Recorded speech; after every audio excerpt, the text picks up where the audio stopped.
We'll start with the American flag. I pledge allegiance to the flag of the United States of America and to the republic for which it stands, one nation, under God, indivisible, with liberty and justice for all. The Texas flag. Honor the Texas flag.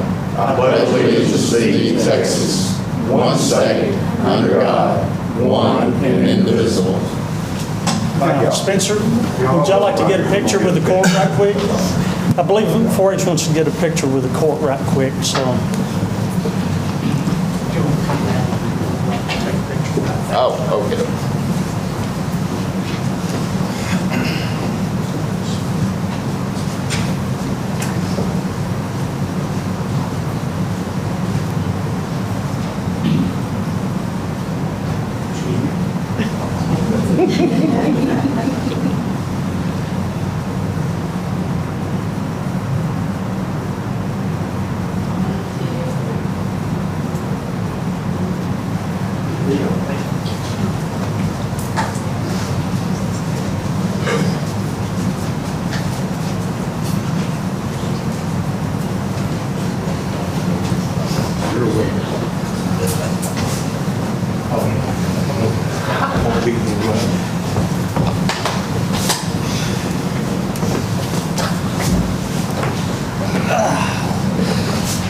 Okay, thank you for bearing with us, and again, I'll welcome you to Commissioner's Court. Thank you so much for being here.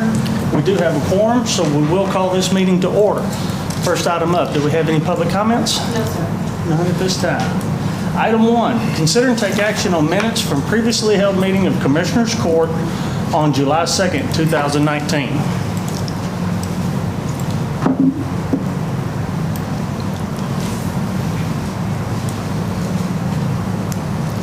Questions, comments, additions, deletions?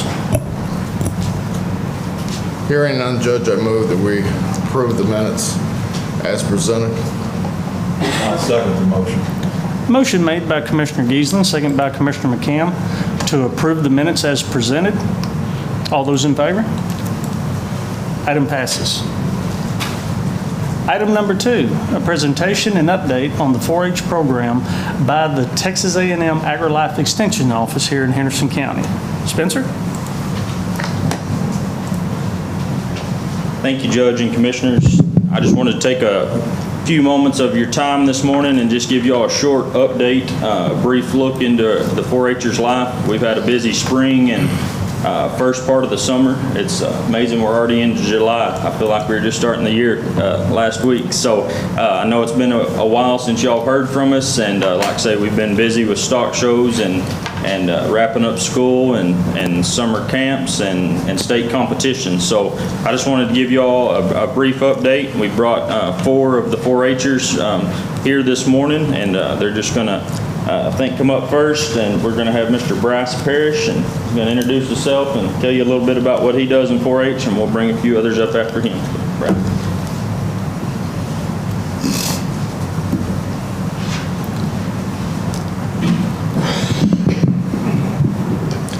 Hello, my name is Bryce Parrish. And this is my 5th year in 4-H.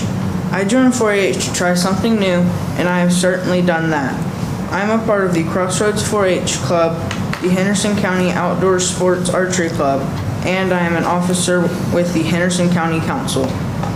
I have participated in several projects including livestock, archery, robotics, food show, fishing tournaments, consumer decision making, photography, and the HCLS project show, just to name a few. I have competed at the county, district, and even the state level. I have won grand champion in both rabbits and lambs, along with several state championships in archery. I also won grand championship with junior project show with an American flag gun cabinet. I recently competed at Texas A&M for the Texas 4-H Roundup Archery Invitational, and next week I leave to San Antonio for the Texas State Games Archery Tournament, where I hope to do well. 4-H has been a big part of my life and has allowed me to do things that I would never have had the chance to do if my parents didn't encourage me to join. I have grown to be a better leader and enjoy giving back to the community through community service opportunities. 4-H is awesome, and I encourage everyone to come out to our open house this September and check out the great opportunities 4-H has to offer. Thank you.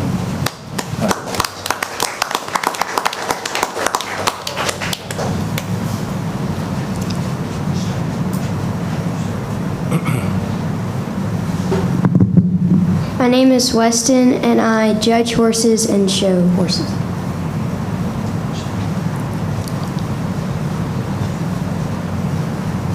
My name is Carl Smith. I show cattle, horses, and I judge horses.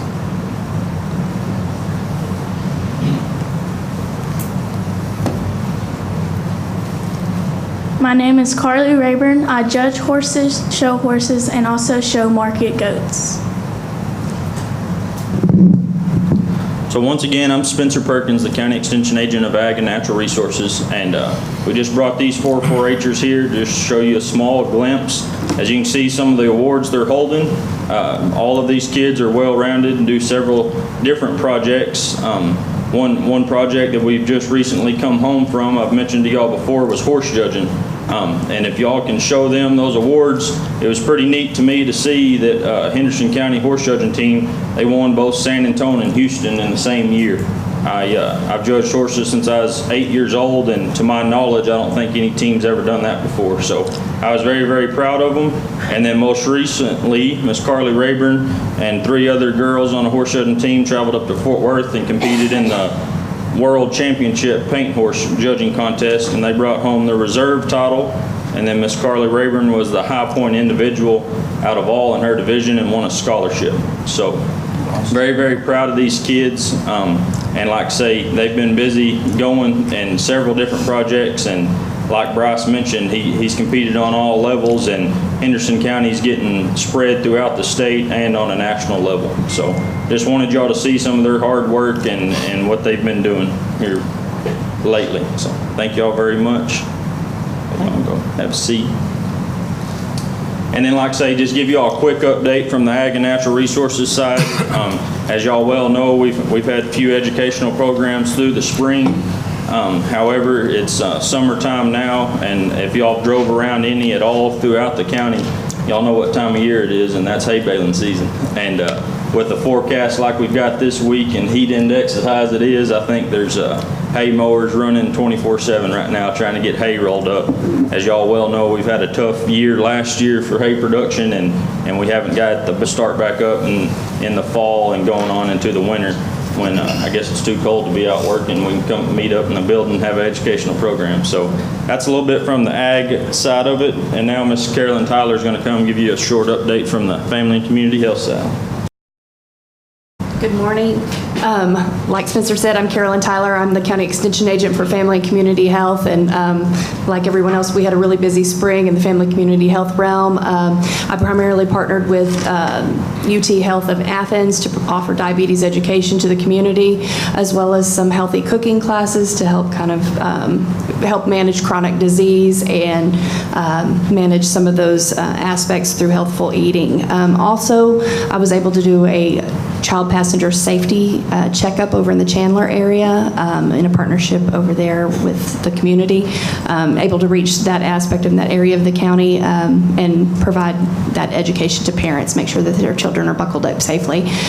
Through the summer, I've got some summer canning series going on, some food preservation workshops. In fact, one will be this evening at the Arboretum. So every Tuesday this month, we will be offering a canning workshop. This evening, we'll be doing jams and jellies. Next week, we'll be doing salsa, and the final series will be pickling. So that's kind of a fun series.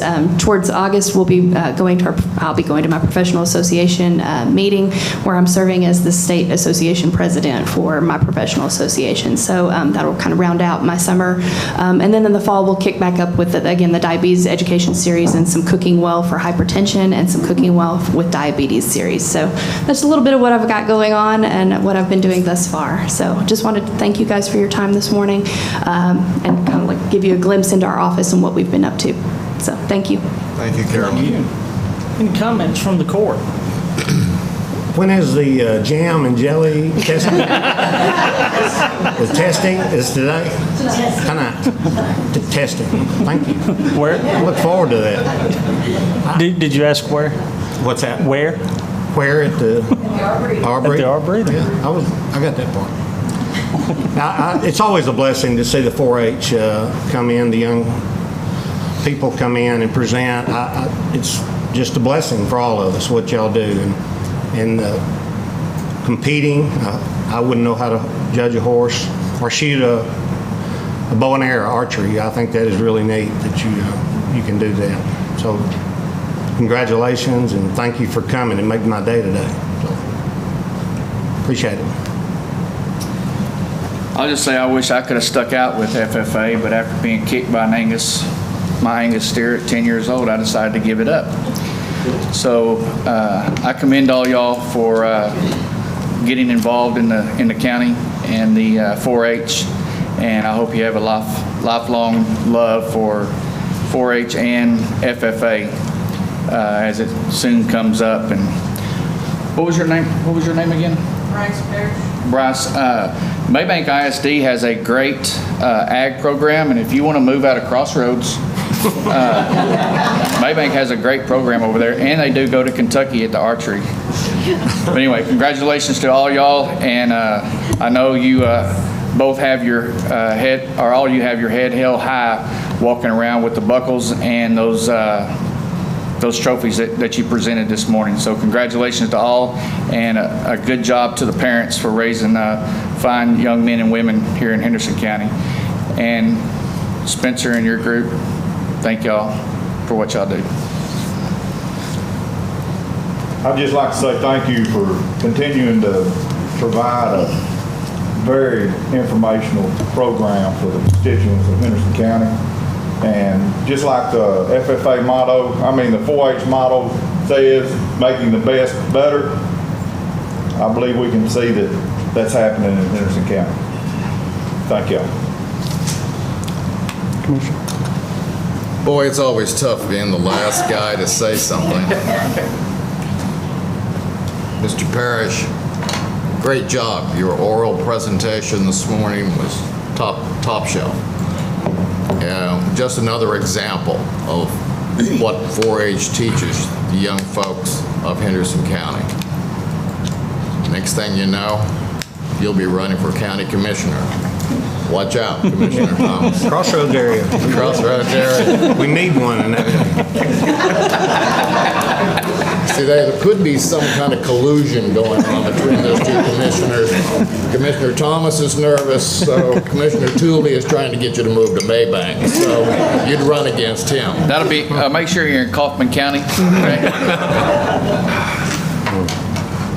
I would like to commend all the adults as well as Spencer Perkins and Carolyn during this hard time with the loss of Kate moving back to, of all places, Nebraska.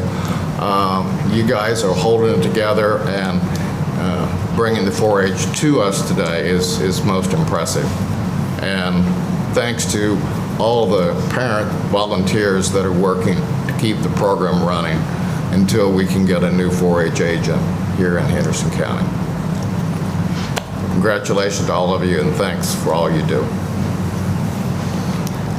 Thank you all very much. We appreciate you being here, and as the commissioners have all said, the work that you put forward into this county is much appreciated and goes much further than just hay fields and horses, and it is definitely appreciated. So thank you all very much. Moving on, item number 3. Consider and take action on interlocal agreement with Rockwall County, Texas to allow the Henderson County Sheriff's Department to house Rockwall County inmates in the Henderson County Jail. Sheriff? Good morning, Court. This is actually the same agreement that we've had with Rockwall for a few years now. The court actually, back in October of last year, entered into an agreement, and it looks like Rockwall's had some changes on their court, and they've asked Henderson County to sign this one. It does still have it's already been through their court, it's already been approved through their court. It does have Judge Sanders' name on it. I've talked to Judge McKinney, and we're good with just having, if the court wishes to continue, just have Judge McKinney write his name in there. But it's a standard contract, it's the same price, $35 a day, just like it's always been. Questions for the sheriff? I have none, Judge. So I was reading through there, and so they pay a day rate. Yes, sir. And then are we responsible for their medical attentions through that day rate? I also, once a month, when I present the housing billing to the audit office, I also present a prescription and medical cost to the audit office, and they're also responsible for their medical care also. Okay. I have no further questions. Commissioner? I have no question. Hearing no further questions, entertain a motion. So moved to approve with judge's authorization to sign. And I second that motion. Motion made by Commissioner Tuley, second by Commissioner Thomas to approve the interlocal agreement with Rockwall County for the housing of inmates in Henderson County Jail with the judge's authorization to sign. All those in favor? Item passes. Thank you, Sheriff. Item number 4, consider and take action on agreement with Project Lifesaver for the Henderson County Sheriff's Department to provide services to Henderson County families with members who have Alzheimer's and dementia. Sheriff or John, if y'all would both like to come up and visit on this. This is an agreement that was presented to the county from the Henderson County Alzheimer's Coalition. I think it's a good thing for Henderson County. The coalition will be providing devices, basically, and issuing devices out to patients throughout Henderson County that have Alzheimer's and dementia. And the sheriff's office will have the capability, if one of these individuals are lost, and it does happen from time to time, we answer quite a few calls with people just basically wandering off, and we'll be able to locate them. These devices are accurate up to 80 feet, and hopefully it'll save lives here in Henderson County. Yeah, I'm Johnny Johnson. Thank y'all for having us. This is a bracelet system, so the families can purchase a bracelet from us, put on their loved one's wrist, and it's one that's waterproof, can't be removed. We've had several cases where people have wandered off, like you talked about. A friend of mine basically wandered off once, could not find them, wound up finding them in Hillsborough. So this way the family can call the sheriff's department, say this person is missing, and they can track them within minutes instead of hours. So that's basically what the system is created for. The cost of the bracelet is? Between $380 and $400 per bracelet, yes. Commissioner Tuley? I don't believe I have any questions. Commissioner Giesen?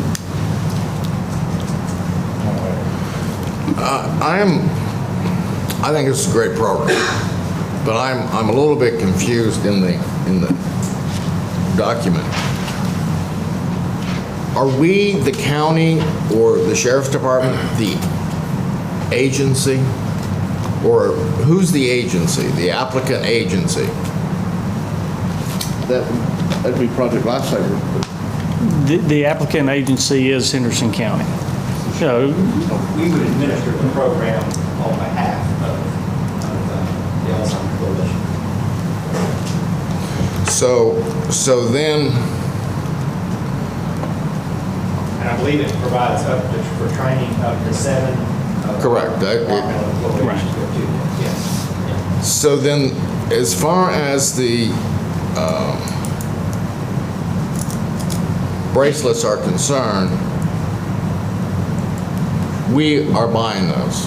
We are not buying them. I think that's where our partnership, if you will, comes in with the Alzheimer Coalition, is that they are going to provide the bracelets to the individuals. What we will manage, when I say we, what the Sheriff's Department will manage will just be the central operations of this system to be able to go in and monitor and track those if a need became available. I had a loved one that had a bracelet. They could contact the Sheriff's Department and we could pinpoint those, I believe, within 80 feet? Yes, sir. Within 80 feet of where that person is. So there was 3 options in this agreement. Which option? I'm not good enough to know which We did option 2. sir. If I'm correct, we did option 2. Option 2? Yes, sir.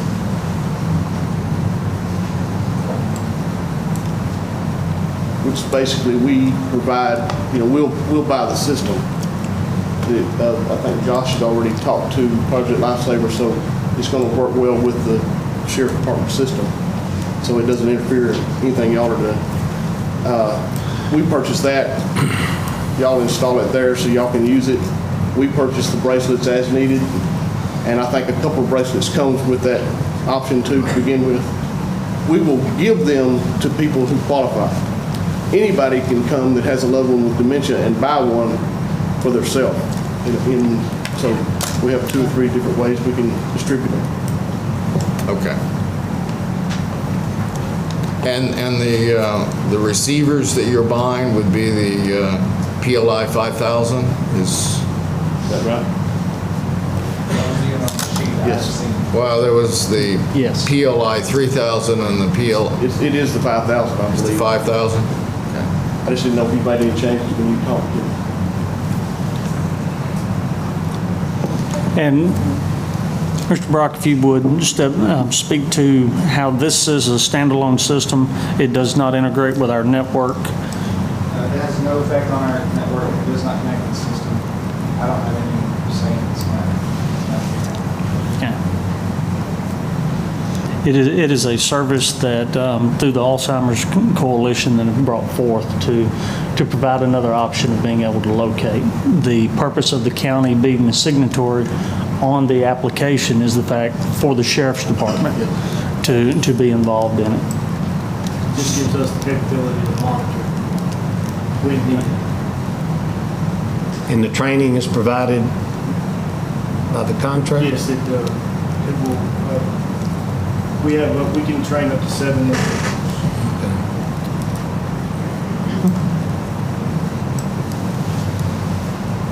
Do we need to specify that we're going to go with option 2? In our motion, I believe that is prudent.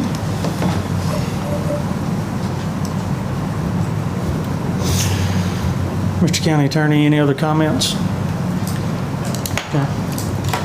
Everything is, I was just reading back through it. It's been about, 3 or 4 weeks ago, since I did that, since I've been looking at it. So, but unless you got some questions. So basically, it's a service that the county would kind of provide at no cost to the county. In the partnership, that is correct. Okay.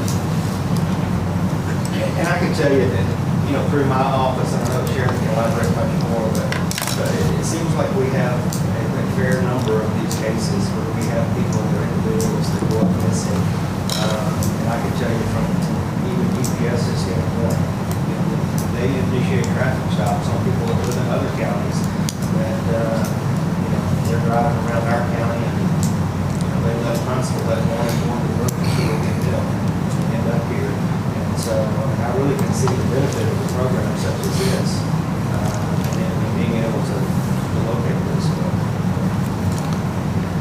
Well, as I said in my opening comment, this is a good program and it's needed, and I just read the contract, and there was questions about the contract to make sure that there wasn't any hidden costs that the county was going to receive later. And it didn't specify who agency was. And it looked like all the costs were associated with the agency. And if we're not the agency, then I guess I'm okay. We are the agency, but in our partnership, funding's being taken care of. Funding been taken care of by the Alzheimer's Coalition. Yes, sir. Okay. I believe the Henderson County Sheriff's Office also has this program. I've talked to them, it's been a few years since I've talked to them, but it's a successful program down there. So I mean, it does have good reviews. Okay. Thank you very much. Any further comments? Entertain a motion. Judge, I'd like to make a motion that we take an agreement with Project Lifesaver using option 2 for the Henderson County Sheriff's Department to provide services for the Henderson County families with who have Alzheimer's and dementia. Second. For the judge to sign. Second. Motion made by Commissioner Thomas, second by Commissioner Tuley, to approve the agreement with Project Lifesaver for the Henderson County Sheriff's Department to provide services to Henderson County families with members who have Alzheimer's dementia. With the judge's authorization to sign. Any further comments? If not, all those in favor? Item passes. Thank you very much. Item number 5, consider and take action on an order to appoint Commissioner Scott Tuley to sell real property owned by Henderson County, Texas, and described as Lot 642, AB 132, G Chovanno Survey, Cherokee Shores, Section C, lot, it's on there twice, excuse me, on Double Bridge Road at an auction. And this is the first time in 20 years on the court that we've began this process. This began with a phone call from an individual that owns property that adjoins this one, wishing to try to procure it. Most of our properties that are held by the county are held in trust through non-tax payment. This property and several others are actually acquired by the county through bond forfeiture, which is there's a real property bond that is available when individuals need to get out of our jail. And the prescribed way of doing this to get rid of these properties is following this process where we appoint a commissioner to lead as the auction. I will ask the county attorney if he would to explain it deeper and more detail than I have skipped over the top, so. Well, in essence, this is property owned by the county that the process in which to sell that is after public notice has been published under the local government code. We will appoint the commissioner in the precinct where the property resides to conduct the auction. So we have to do it at a public auction. The notice has to run for 3 consecutive weeks. That's not each week. That's one day, at least one day for 3 consecutive weeks. So the action before the court today would just be, this property is in precinct 2, so it's in Commissioner Tuley's precinct. The action for the court today is merely appointing Commissioner Tuley as the commissioner to conduct the public auction of this tract of land. From that point, Commissioner Tuley, I'll get with him. We'll set a date and time for him to conduct the auction. I'll prepare the public notice. We'll make sure that the date we set obviously is out at least 3 weeks. We'll run the public notice and the Athens Daily Review for a 3-week period, at which time Commissioner Tuley will show up at the auction and conduct the sale, just as a trustee would do on a foreclosure sale, or just as our attorneys in the Prairie would do on our tax sales. We'll probably do that at the south side of the courthouse where they're all done and conduct the auction. Questions for the county attorney? This might be a further question after today, but is there a minimum, would there be a minimum bid? My position is that I don't think the court has to set that. I think that the commissioner has the authority, once they appoint you, to be able to set that. Again, I don't think that's set in stone. That's just my opinion, that I believe Commissioner Tuley could set that. If the court felt strongly, I presume the court could also set that minimum if it wanted to. But yes, that was actually one thing that I was going to recommend to you is that we do set a minimum and that we put in there a minimum bid amount. Again, that's a discussion the court wants to have today. Y'all welcome to have it. You and I want to have that discussion. We'll have that discussion, and you don't have to. You can sell it without a minimum. Obviously, we're going to have some costs associated with posting the notice. We acquired title to this through one of our office's bond forfeiture cases years ago, back in the early 2000s. Sheriff Brown was the sheriff because he signed the deed over to the county. And so obviously, there was some money there. I don't know what the lot is, Commissioner, and we'll defer to you on what you think of a lot like this would be valued. Obviously, we don't want to set it too high of a minimum. We'll just have to go through this process again. And if we had somebody bid. Well, it's only $1,500 on the appraisal roll, so it's not a high value piece of property. Well, I went Saturday to look at the piece of property, and I think I found it, but it's all the lots around it are the same, so.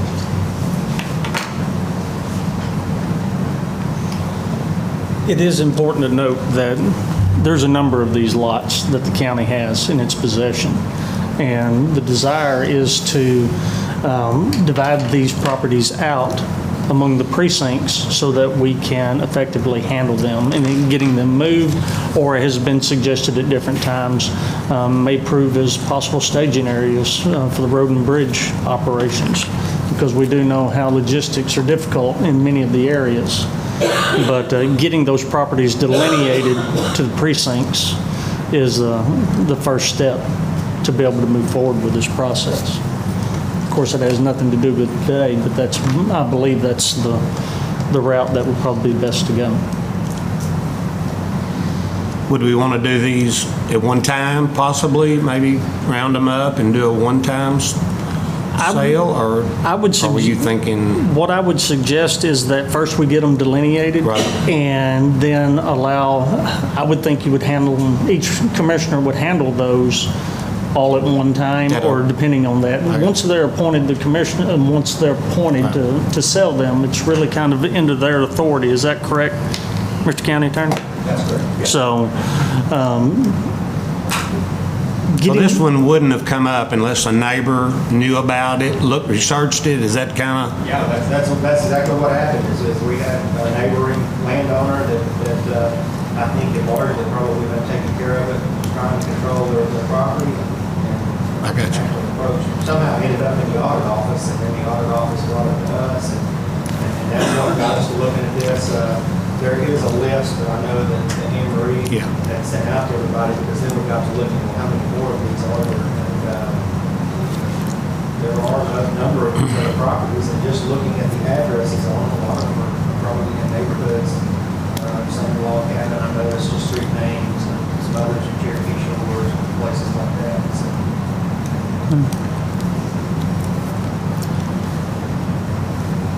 Any further questions, comments? I know, Commissioner, you had looked at this a number of years ago. I had. I mean, it's a fundamental question. And for some reason, I never received your email. Judge McKinney sent it to me this morning, so I did all my own research, and one of these days I'll be able to have a weekend because I get the emails. I won't have to do all this research. But anyway, in doing the research, I talked with the appraisal district, and it appears that some of these properties, if you go in and you look at the County of Henderson, the majority of them will pop up. Some of them are County of Henderson as the trustee. And what I found was interesting, under the County of Henderson being the trustee, some of those have already been assigned to our law firm. Therefore, I'm wondering why they aren't taking aggressive action to get with the commissioners. Just a quick look, I found about 5 of them that have been assigned. Most of them are assigned to the tax office.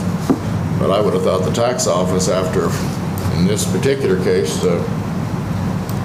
Commissioner Tuley's property, as the county attorney said, it's been in the county's hands since 2003.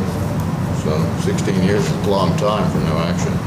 So I agree with the judge what you're saying. We need to get this cleaned up. Having 100 properties just laying out there, we're starting to look like the Eustis ISD of 10 years ago.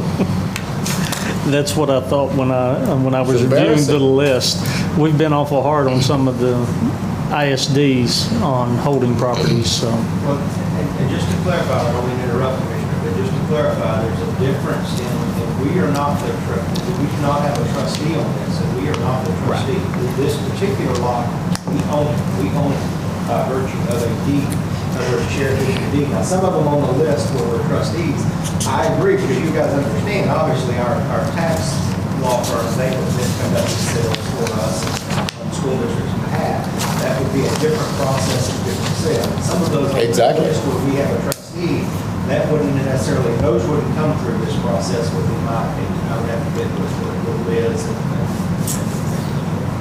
Well, I mean, what I found interesting on the ones that are listed as County of Henderson trustee, there's only about 5 of them that have been assigned to the law firm, MWBA, and all the rest of them, they're basically in care of the tax office.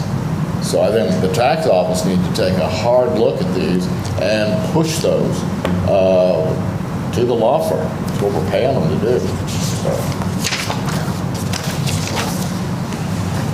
Thank you all for putting this on the agenda so that I could dig through this.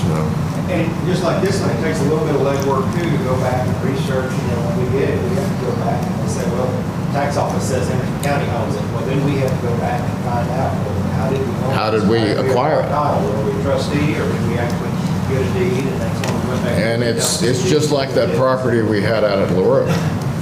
It's the same type of thing. How did it? It's actually on the list too. Oh, I know. and that's why Commissioner Thomas's question. Now, I don't know that I want to see 75 of these come to court at the same time. Right. Because, and I'll have to prepare the public notices, and I'll follow up and prepare the deed, and do the deed once this one's sold at auction, and we'll sign the deed and all of that. So, it's going to take a little Yeah, I mean, some of them, when you, I haven't looked at your list, Anne Marie, but, my list, I mean, some of them are real properties. Yeah. Because even the property that precinct 3 and 4 own on 4703 that we staged material on, it's on the list. So. Any further comments? If not, entertain a motion. And to be specific, to a motion to appoint Commissioner Scott Tuley to sell real property owned by Henderson County. And I would also add to it that if we want to set a minimum amount, this would be a good opportunity on this lot, if you will, if the court wishes to, in the motion.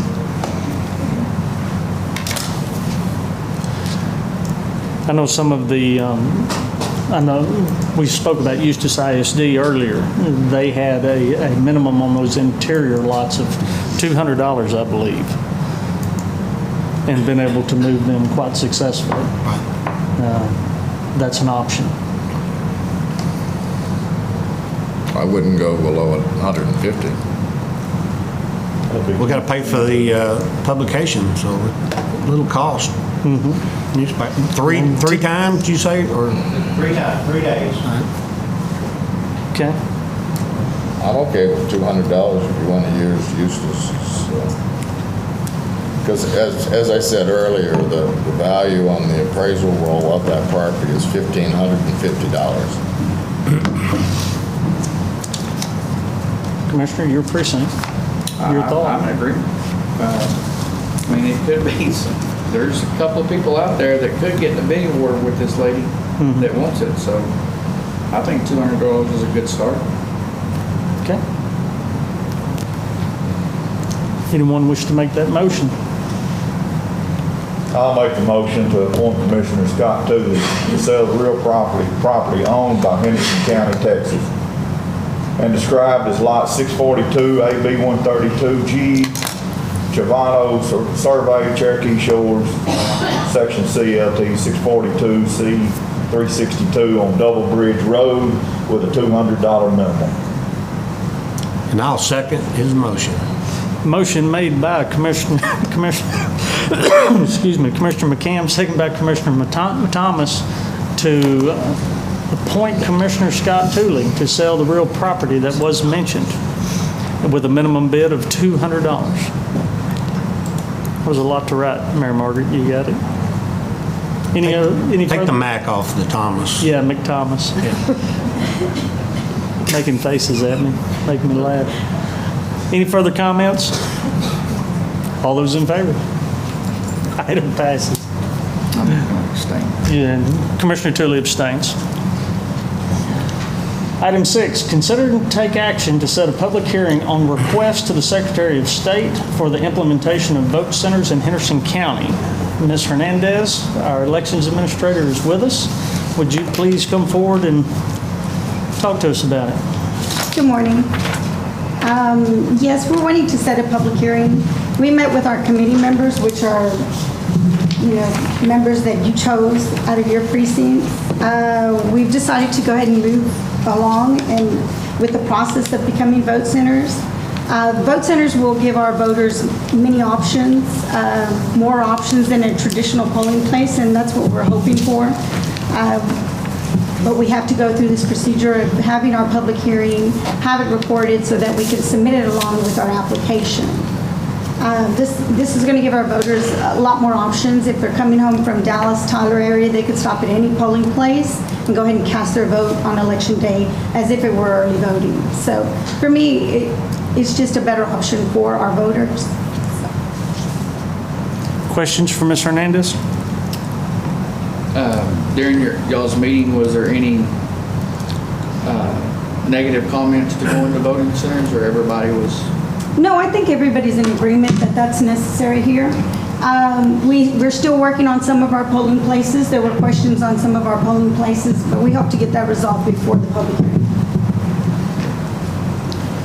I think that was the biggest question was Yes. which would eliminate, which locations we're using at this point, which ones may get eliminated. So that's got a little work to be done. Right. But the polling, the being able to vote at Chandler, if I'm on my way to Tyler and I'm coming from Crossroads, Texas, I can stop in Chandler and vote, which is a great option, or I could stop in places on the way. I think is a great option for people. I think they'll like that. Yeah, I agree. I think this is going to also be a good opportunity for Henderson County to move to the voter centers. And like Commissioner Thomas said, we had some questions on some of the ones on the list, but that is a decision that the commissioners will make at a later date after these committees, and we hear what the public has to say. Definitely, and that's what's, really important is that we hear what the public, thinks about that. My thing is to become vote centers because on election day, sometimes maybe you didn't go to work that day, or maybe it's the vote center closest to your daycare or your homes or your jobs. You could go to any of them at that time and cast a full ballot. In the past, we've had anywhere from close to 300 provisional ballots, and most of those being because they're out of their precinct. And as you know, those don't get counted. So this will give that voter the opportunity to cast a full ballot at whatever location is near them. Commissioner. What is the highest number of provisional? Well, in the gubernatorial, we had 276. I don't recall. I've slept a little bit since the last presidential, but I'm sure we had around that ballpark, if not more. Of those, only 23 were counted. So. Most of those were because it was at the wrong voting center. A lot of times, yes. Or that they felt like they actually checked the box at DPS and to register a vote, and they didn't, so they weren't registered at all. So. There was some deficiency with their status or something on They that weren't line. It registered. wasn't the fact that they just weren't counted. Right, It well- was the provisional ballot, there Well, the was law something reads deficient with that it. you have to be in the precinct in which you're registered Right. in order for it to be counted, so, Okay. yes. Commissioner Giesler?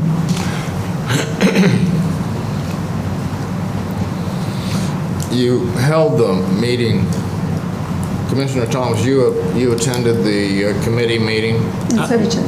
Yes. and did you attend that as well? Yeah, there's two of us. Was there any minutes of that meeting? No, we didn't have anybody from the, How many people were, of the committee, was everybody there? you probably had, we had 12 members, you probably had 8, 9. And then, of course, my 2 commissioners and myself and a staff member. But from the committee standpoint, do they have a vote? No, they discussed it. Mr. Givens was also in attendance as well. We didn't necessarily vote on it because our election commission voted that we proceed in working towards becoming vote centers. Committee's there to guide us on locations that they feel are most familiar in their areas, So, no, we didn't actually have a vote, because when it comes down to it, it's the Commissioner's Court that actually has to make that vote and that decision to go to vote center. I only asked the question, Denise, because the last time we had a committee like this was during redistricting, and they voted. I just assumed that there would be some kind of a vote conducted by this committee that they recommended that we move forward with. And that's part of the committee. When we sat down as the Commissioner's Court to vote on this, it would be nice to know that they actually raised their hand and said, yes, I'm for it. If it's unanimous, that's great. But if it's, you say there's 10 people, if it's 4 against and 6 for, that shows that there's some concern on the committee. So We really didn't have any negative comments when we talked about the process of becoming vote centers. I guess if we had, I would be telling you that right now. The only concern with the committee was there were some locations that they still wanted to see open. And so I did forward them numbers for their last 2 major elections, which would be the gubernatorial and the last presidential, of the turnout on those locations. But no, we didn't vote on anything. The people who were at the meeting were very positive about the vote center itself, just having multiple places to vote. And there was not any negatives from moving to a vote center. And that's pretty much what we discussed, just having it, convenience of it, and go. So there really was just an open discussion, and it was all positive. I didn't hear any negatives on going to a vote center. that's good to hear. And I think at the next meeting that we have, after the public hearing, is what we'll do is we'll have a non-binding vote by the committee to recommend which ones that they'd like to see closed and which ones kept open. And that will be presented to the Commissioner's Court for us to look at and make that decision on which ones we think. And I'm hoping to have some of your committee members actually speak at that court when you make that decision.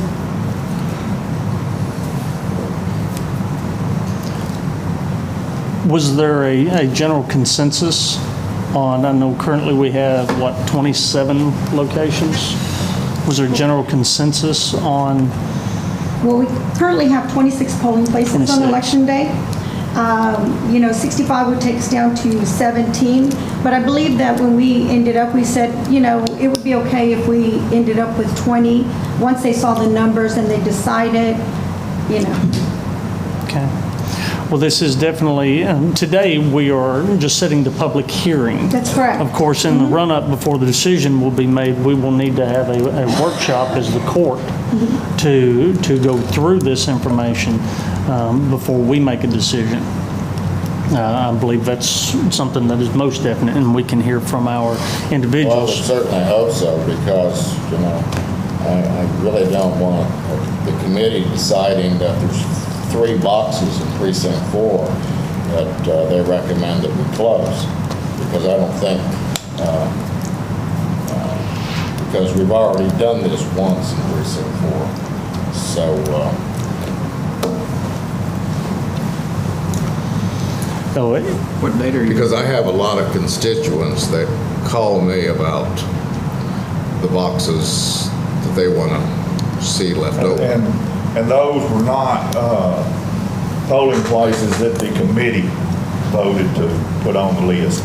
Those were Just put on the list by the elections office, Okay. just for us to look at. Okay. Yes, they were merely recommendations, places that would meet the ADA compliant.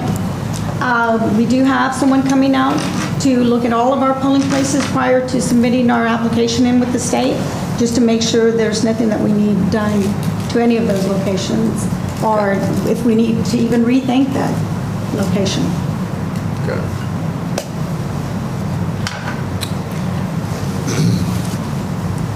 what is the deadline for our application to be into the We need to have that Secretary of application State? off that second week of August. Second In week of order to be August. able to be a vote center for the November election. Okay.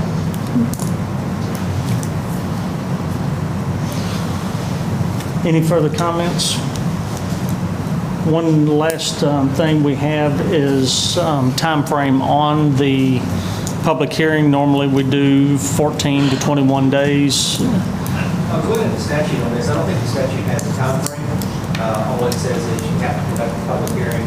As Denise mentioned, you have to send a copy of the transcript to the Secretary of State. I looked at the Secretary of State's website, and there are questions about the public hearing. It just says public hearing held in accordance with Chapter 551 of the Government Code. Chapter 551 is the Open Meetings Act, which you guys know, it requires 72-hour posting. So I'm comfortable with saying there's not any specific time frame that you have to have, and you can have it whenever you want to have the public hearing.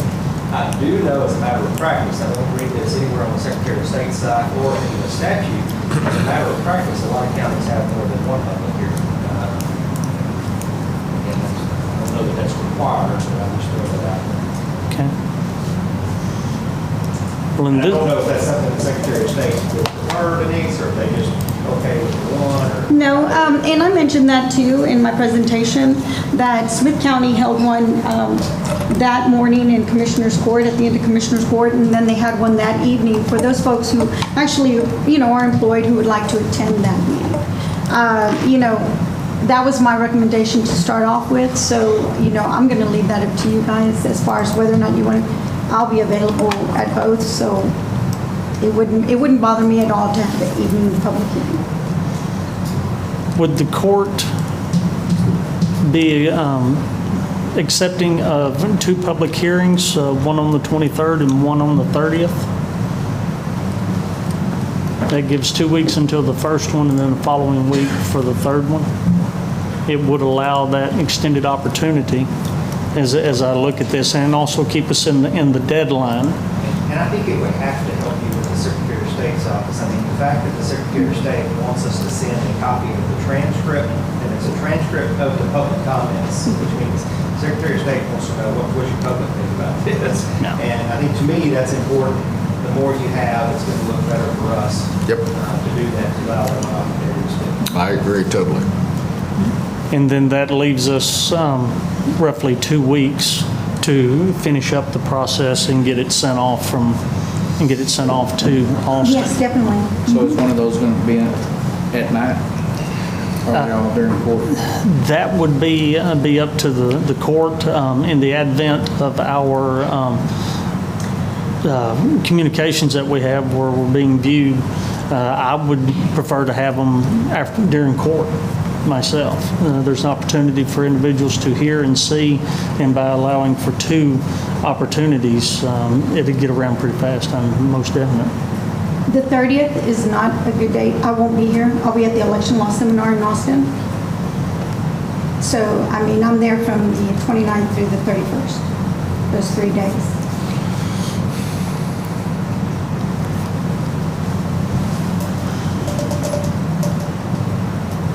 sorry, I just remembered. So August 16th is the deadline when I look at the calendar at the end of that week.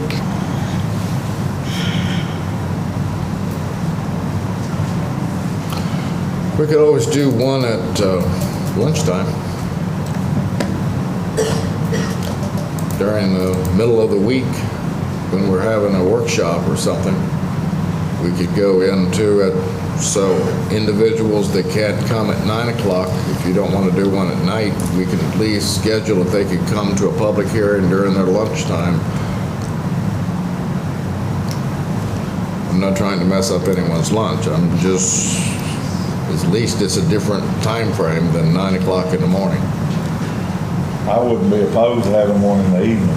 I think an evening It would be better. would be better for Something me. as important I think the as people this, that don't work, that Definitely. are working, give them an opportunity to be here. give them an option. I think an evening would be a great option. How I mean, at about, least you're giving them the option. I mean, they may not show, but it was available for them to attend.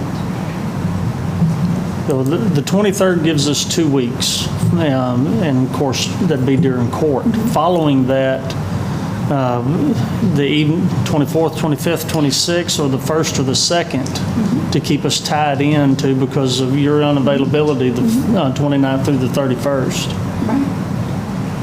What if we possibly could do one after Commissioner's Court or during Commissioner's Court on the 23rd and one that same evening? I'm fine with that. Is that would work and satisfy, but I was thinking of the separation so that you give more time and word of mouth to get about.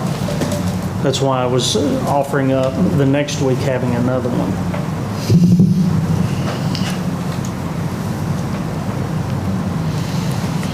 I think Smith County had it both in the same day, like Did you they? said.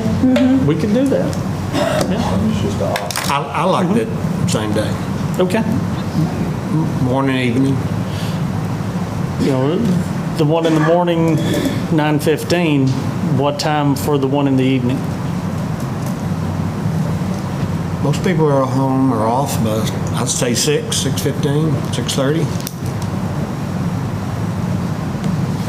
I'd say 6:30. I'd go with 6:30. I'd go to 8 o'clock. It's past my That bedtime. way they can have time to go home and eat, and then come to me. Or they can come to the public hearing and then go.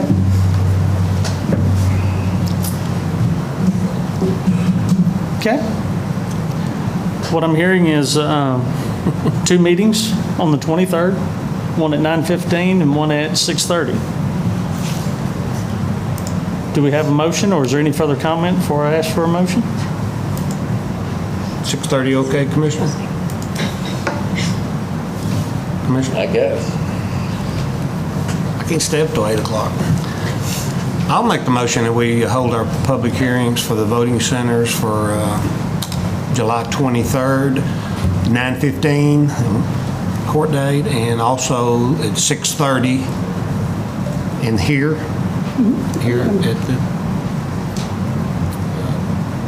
at the courthouse, at the annex. Second. Motion made by Commissioner Thomas, seconded by Commissioner Tuley, to set 2 public hearings for implementation of vote centers in Henderson County, one being at 9:15 a.m., the other being at 6:30 p.m., both on July 23rd. Any further comments? All those in favor? Item passes. Thank you. Thank you, ma'am.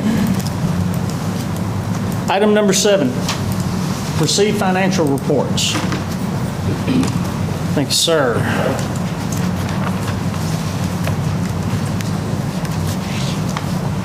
We have financial reports from JP2, JP3, JP4, and the JP4s are for May and June. These will be available for viewing after court in the county clerk's office. Item 8, consider and take action on payroll distributions and accounts cash sheets. Judge, we have no payroll or accounts cash sheets for today. Thank you. Item 9, consider and take action on submitted contracts. No contracts, Thank you. Item 10, consider and take action on request for right-of-way permits. Thank you. Item 11, consider and take action on submitted budget amendments. Item 12, consider and take action on payment of bills. We do have bills today, Judge, that I need approval on in the amount of $174,431.94. Commissioner Thomas, any questions? I have no questions this morning, Judge. Commissioner Tuley? No questions. Commissioner McCam? I have none. Commissioner Giesland? Have you heard anything from the city?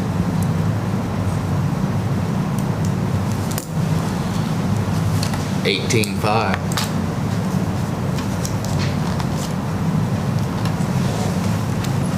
Did you give her a call? For the benefit of the public, I'm talking about the water bill for the jail. Imagine paying $18,531 a month to take a shower. Wow. I only continued to talk about it for the last 8 years. So I would have thought they had the meter in. We should had some update. We did our thing to help them. Now it's their turn. I think they call that quid pro quo.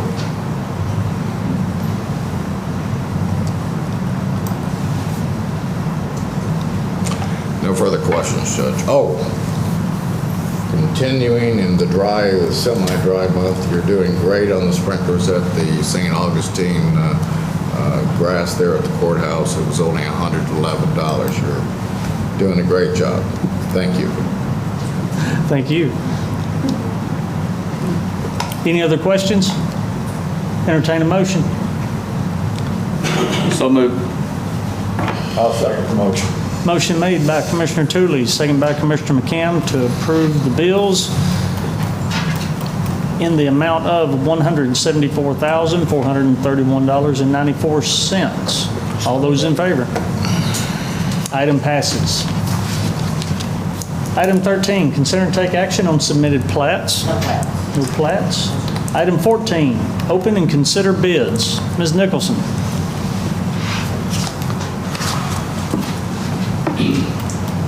This morning, I have two bids that I need to get input from the court on. The first one is the commissary bid for the Sheriff's Department.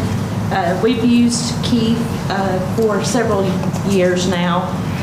The original award for Keith on this particular grant bid cycle was in 2016.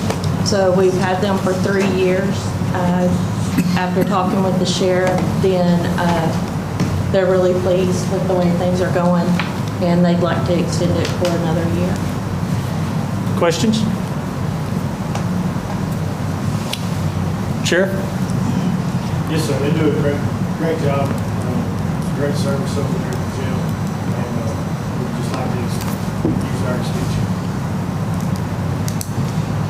Thank you, sir. For 2 years? 1 year. 1 year. Will this be the final extension? We'll have one remaining. But at this point, we can only extend for 12 months at a time. Okay.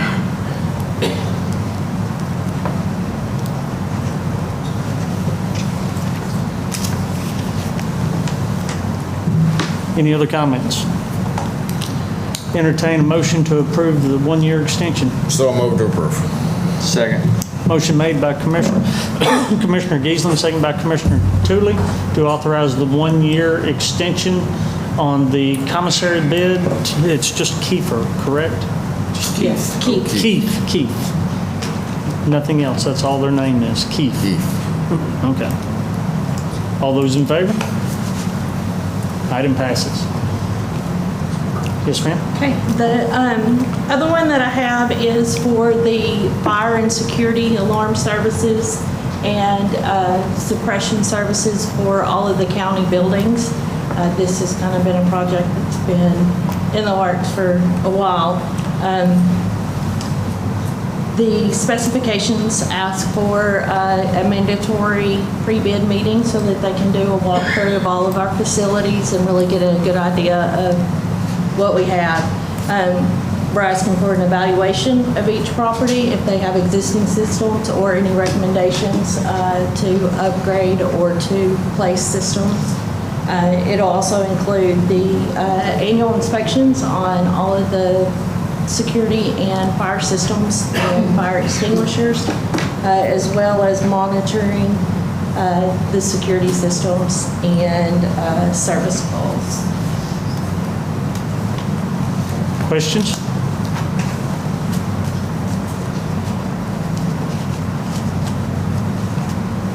Commissioner, or Ms. Nicholson, did we get the evidence building? Yes, thanks Okay. to Commissioner Giesland. He caught an error, and we did get the evidence building added to the list.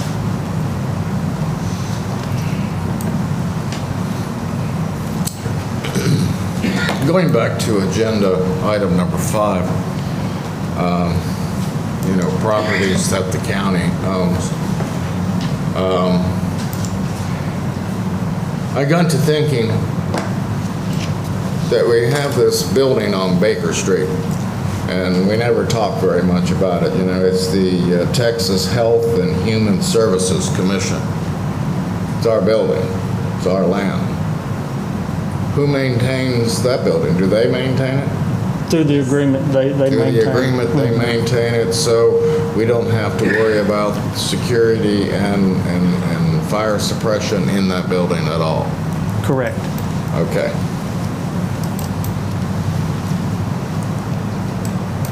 I knew I'd never heard anything that the roof leaks, so. But when we're doing this type of thing. Pays to be thorough.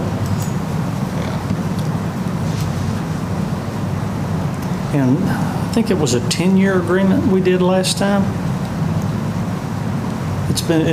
It's been a good while because they did updates to the building as a part of it, invested so much money into the building itself. I think it was renewed when Ronnie was still here. I believe it's a 10-year agreement. We need to look into that and see where we are on that. It may be coming due, so.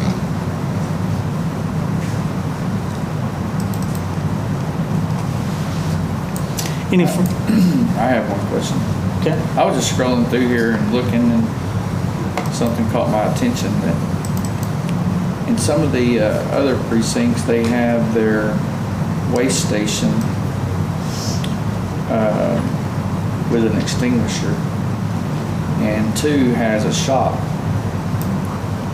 just a shop. If I remember correctly, your waste station office is connected to your shop, so it would be considered all one, where the other ones, they have separate buildings that those. I understand that, but my question is where I know that the fire extinguisher is, how many extinguishers are in that shop? I don't know what's in your shop, but we are asking them when they come through and do the tour to do an evaluation. Do we have as many extinguishers that we need? Are they in the right places? Any recommendations or things of that nature that they see? You can go ahead and highlight, because if the fire extinguisher is in the far end of the shop and the dump is that away, my dump guys, the dumpster's gonna burn down. So we need to make sure I got an extinguisher by his office, is all I'm saying. Okay. When they do the walk around, we definitely need to, and you'll be coordinating that. Okay. Yes. I have no further questions.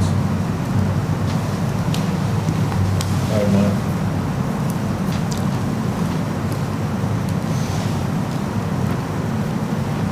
Do you need any more input on this? Do we need to take, we don't need to take any kind of action on this. This is just more or less the presentation of the specs. Yes. And the involvement.